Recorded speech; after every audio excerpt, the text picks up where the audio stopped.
بسم اللہ الرحمن الرحیم۔ یہ کسی صاحب کا سوال ہے کہ میاں بیوی کا ایک دوسرے کی شرمگاہ کو چاٹنا کیسے ہے کہ سیکس کے دوران میں اپنی بیوی کی شرمگاہ کو زبان لگاتا ہوں اور میری بیوی میری شرمگاہ کو چوستی ہے۔ میرے آپ سے دو سوال ہیں کہ بیوی کی شرمگاہ میں انزال سے پہلے جو گیلا پن ہوتا ہے وہ کس مادے سے ہے اور کیا وہ نجس ہے، اور میری شرمگاہ سے انزال سے پہلے جو پانی نکلتا ہے اس کے بارے میں کیا حکم ہے۔ صورت مسئلہ میں مرد اور عورت کا ایک دوسرے کی شرمگاہ کو چاٹنا، یہ عمل میاں بیوی کے درمیان بھی غیر شریفانہ اور غیر مہذب عمل ہے۔ میاں بیوی کا ایک دوسرے کی شرمگاہ کو دیکھنا بھی غیر مناسب ہے اور نسیان کی بیماری کا سبب بنتا ہے، لہٰذا اس سے بچنا بہت ضروری ہے۔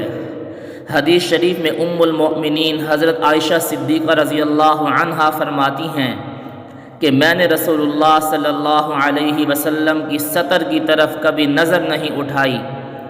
اس حدیث کے ذیل میں صاحب مظاہر حق علامہ قطب الدین دہلوی لکھتے ہیں کہ ایک روایت میں حضرت عائشہ صدیقہ رضی اللہ عنہا کے یہ الفاظ ہیں کہ نہ تو آپ صلی اللہ علیہ وسلم نے میرا سطر کبھی دیکھا اور نہ کبھی میں نے آپ صلی اللہ علیہ وسلم کا سطر دیکھا۔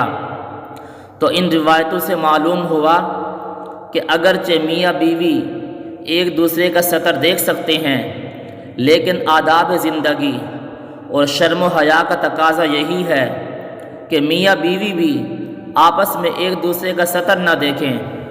اور دوسری حدیث میں رسول اللہ صلی اللہ علیہ وسلم فرماتے ہیں، جب تم میں سے کوئی اپنی اہلیہ اپنی بیوی کے پاس ہم بستری کے ارادے سے جائے تو گدھوں کی طرح ننگا نہ ہو، یعنی بالکل برہنہ نہ ہو۔ شریعت کا مسئلہ یہی ہے۔